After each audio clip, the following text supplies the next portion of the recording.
ato niyang mga tinguha, di ka niini maani niya ang kamatayon. Kung magtanong siya diha sa uma sa espiritu, maani niya gikan sa espiritu kinabuhing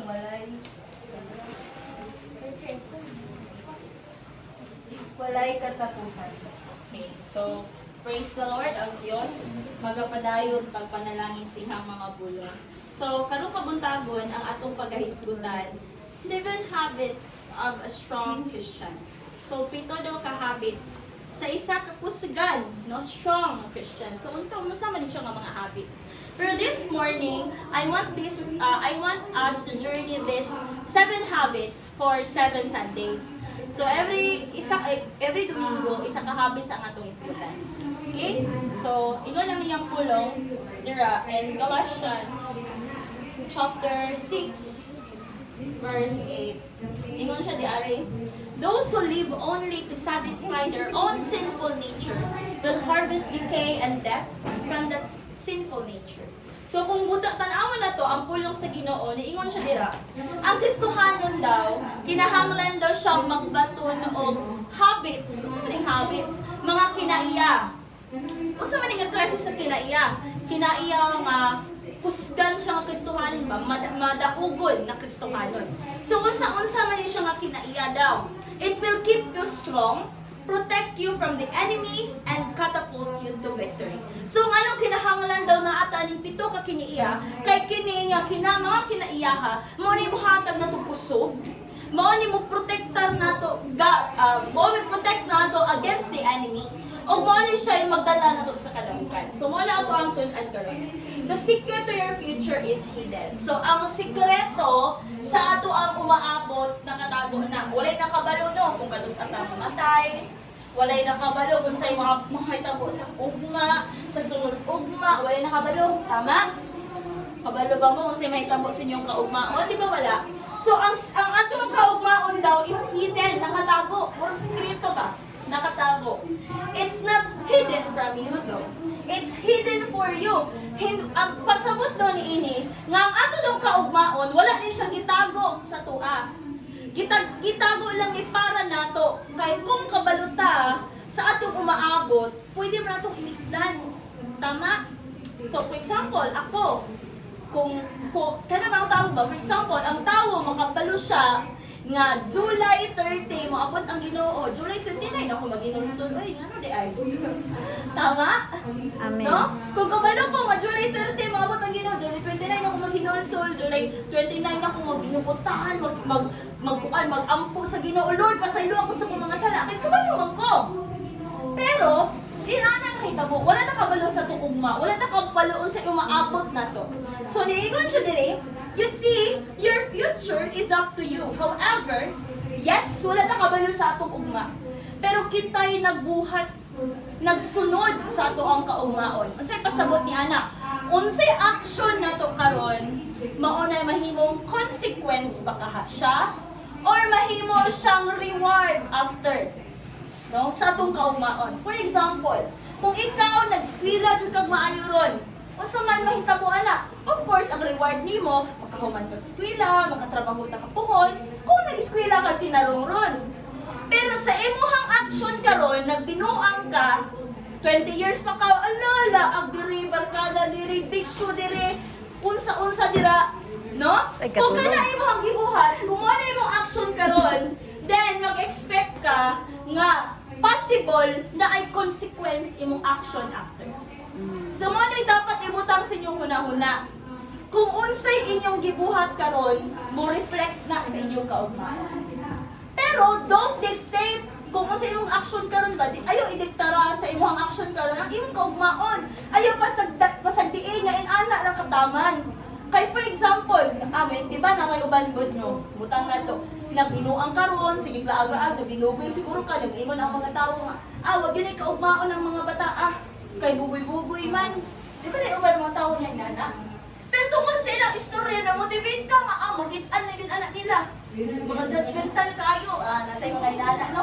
Mga judgmental kayo, magitan na yun nila, mamanikamot ko. Kana ni mo mahula-hula, motivation ni mo na nga i-change ni mo ang iyong future. So, manay-giisa pasabot dira nga ikaw, you see, imong future, imong kaugmaon, it's up to you. Sa imong himuon. either consequences or reward na siya after. So ningon siya dira, whatever you have, whatever happens in your life isn't an accident. Wala daw aksidente sa unsay mahitabo nimo. So Lord, sa panahon nga nagkadagma-dagma ko, dili dito aksidente. Dami tayong mga pangutana, Lord, nga gitugutan man nimo nga namatay ang akong baba. Kung di na ako malimtan, testimony sa iyong ating Jamaica, di na ko nakahilang. Mayroon din siya sa una, Lord, yun daw niya makomprehend, yun niya masabdan sa una, may namatay ang papa. Kay bata ba siya, namatay ang papa. Lord, di ko kasabot, ganong namatay akong papa. Mo dyan na niya gikihilakan sa una. Pero later niya na-realize nga, dili di aksidente ang tanan. Nga naman, kay kung wala namatay iyang papa, dili siya makaabot diri, dili siya makailang Ginoo.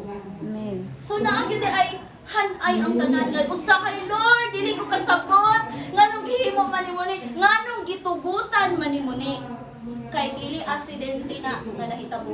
Kay naay plano ang Ginoo. Amen. Pero naay mao ni giingon nga it's up lang gid sa tuwa. Unsa ka na itong pag-respond sa nahitabo? Kung mo respond ba ta in positive way or mo respond ba ta in negative way? No? Inana siya. So niingon siya dira, whatever you have,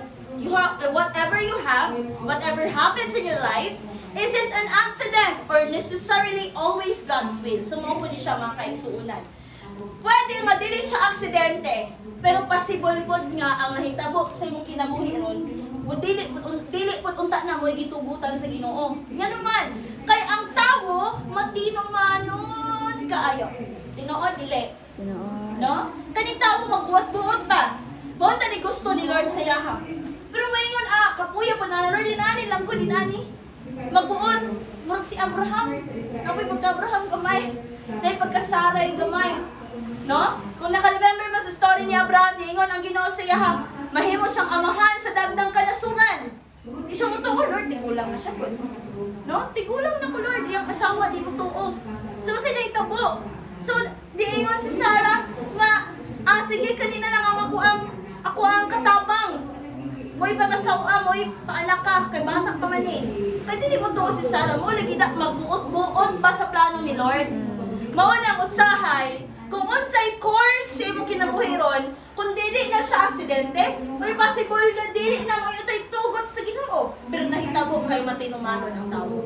So kinahanglan daw, it is in your hands more than you may know, kita'y nagbuot sa tuang kaugmaon. Ang Ginoo na siya blueprint. Murag tag mapa. Mao ni imong kinabuhi kay sabihin mo ni mapa, mo ni sunda. Pero usahay gusto ta mo adto gyud sa shortcut, pero ang shortcut long cut di ay. Di ba? So inana siya ang kinabuhi sa tao. Now, where can you find this hidden secret? Naading sikreto nga para bitaw ikaw magbuot sa imong kaubangan, ikaw bitaw maghimo og naay mga kinaiya, naay mga routine nga dapat himuon para mahimong imong kaugmaon victorious ka, madahugon ka. Unsa man siya? Makita daw ni siya pirmi sa matag adlaw nimong binuhatan. Matag adlaw nga binuhatan? Unsa ka ni hindi mo kaon? Ay syempre kaon jud para mabuhi, no? Mo inom tubig para mabuhi, mo inom tambal para di magsakit. Di ba? Aside from that, what you do daw on daily basis will determine what you have in this life. Kung unsa daw imong kinabuhat matag adlaw, mo na mo determina unsa imong kaugmaon, unsa imong kinabuhi. So may pasabot ana atin siya. Kung magsige ka og junk foods ron, expect na lang yung ka nga dili ra kayo ti ay taman. Kidneyhon pa jud ka. Di pa gyud kidneyhon dialysis, mag-dialysis na lang ka. Ha? Kanang magsige inom og coke, magsige inom og kanang mga soft drinks, kanang mag-ingon magsige inom sting, nabaw sa tanan, di gina siya maayo mga bata. Kay nga naman, naay balita karon 15 years old i-dialysis na. Kabalo mo sa dialysis? Kanang sige lang adto sa ospital kay ang dugo sa lawas nagsige nag-circulate na, nagsige nag-circulate. Ang kidney mao na siya mulimpyo, musala na siya pirme. Kung unsay mga gi-intake nimo kay sa imong mga pagkaon na ay mga waste ato, mga dili pwede, mo din sa laon sa kidney. Salaon to niya. Sige siya sala everyday, nagsigig sala imong kidney unsa imong giinom dira, nga mudagan sa imong dugo, magsigig sala ang kidney. Karon nagsige lang kag inom sting. Sting karon, no sting everyday. Dili lang ba jud ang sting pa gyud, dili lang jud kas-a sa isa ka adlaw. Butang na to kapulo ka mo inom og sting, kay ganahan kay kag sting. No? Usa man ni tabo. Tungod kay sige kag inom, katong chemical nga gisala sa kidney, di na to makaya sa kidney. Dili na to siya makaya sa kidney mo na wala na siya panahon mo regenerate ba. Wala na siya panahon nga maulian. Mo nang mahitabo, makuha gyud siya. O di dialysis na ka. Nganong sa meaning sa dialysis? Dialysis meaning na ay machine nga mo sala sa imong dugo para mo limpyo sa imong dugo, mobalik na po sa imong lawas. Kano man, kay di naman mo function imong kidney. So kamo, mintas bata pa mo, likay-likay gyud anang mga butangan, sige-sige si anin mo, sige mo rin inom og sting ba. No? Mitras bata pa, ayaw lang yun, dili lang yun kaya masikaw junk foods daw. Mo na. Siguro, mahilig mo og pansit canton. Isa po doon ako anak mo pansit canton. In sa una, UTI ko na siya ginaon ng mitsaw. Kaya na siya kadarong mitsaw sa una. So, kuya mama. So, inana, what will you be? Unsa na imong matag-adlaw nga gibuhat? Mo determine sa imong kaugmaon. Ayun siya dira, if you're sowing to your flesh, the results will never be what you want. So, mo nag-iingon sa Galatians, no? Naingon si Galatians chapter 6 verse 8. Those who live only, katulang mga tao nga nabuhi, nga ila lang yung gisatisfy ang ilang kaugalingong mga buhat nga kabalo silang sala. Mag-ani sila og kamatayon. So may pasabot ana ani siya. Kung ikaw daw mo rin sa Galatians, pulong sa Ginoo ingon ana. Kung ikaw karon tawo, imo rin yung sa imong kinabuhi, imo lang yung gipangkaon ni nalabuhi lang yun ka para ma-satisfy imong kagustuhan sa mga nga satisfaction. Siguro gusto kay ka magbarkada, gusto ka magbisyo, gusto ka mubuhat sa mga inani kabalo ka dili healthy sa imong kaugalingon, pero gihimo nimo well to tell you mag-ani gyud ka ana. Moabot ang panahon magmahay gyud ka. Nara ba sa ulahi ang pagmahay? Wala ra ba dyan nakauna? Mao na nga kita daw mga young people, magbantay daw ta kung asa ta nag-invest karon, di ba? Kabantay mo? O sa atong wali atong naging Domingo, unsay imong gigasulita sa imong kinabuhi, no?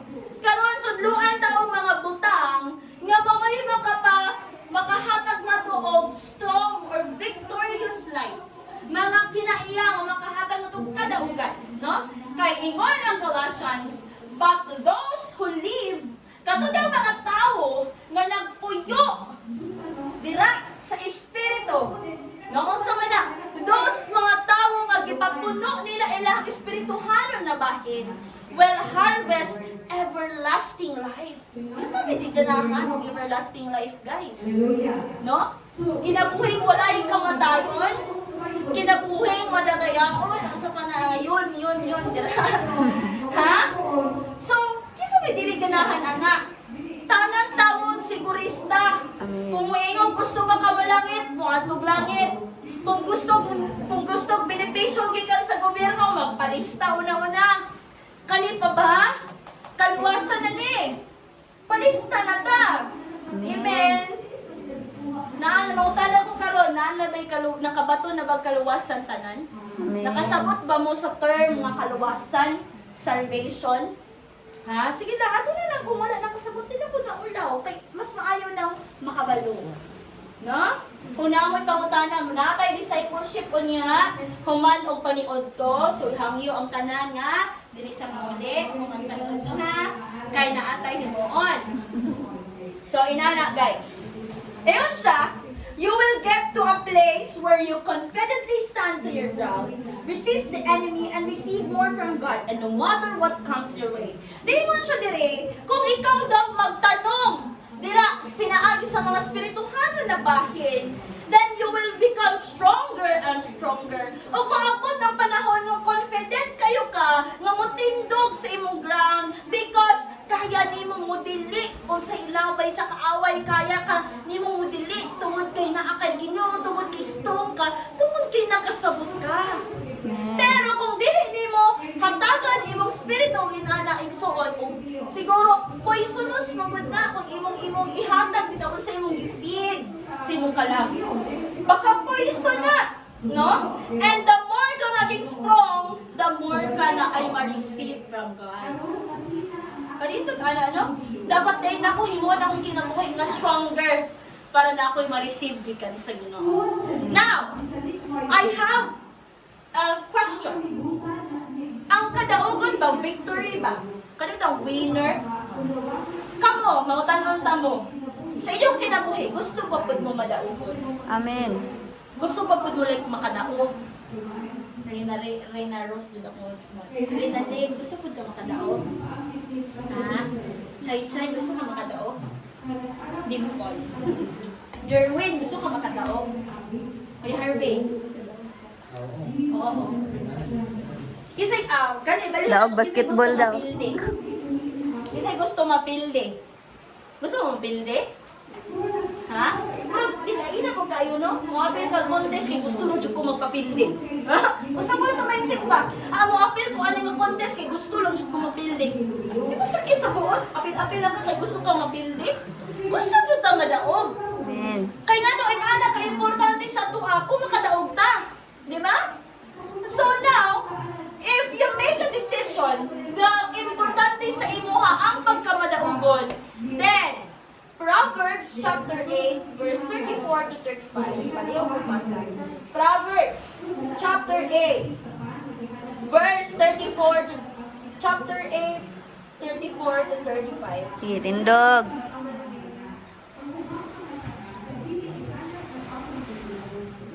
Tindog be. Sige, tindog eh. Sige no. Sige na. Dili magtuklod-tuklod. Proverbs chapter 8, kasi nakakita na dila.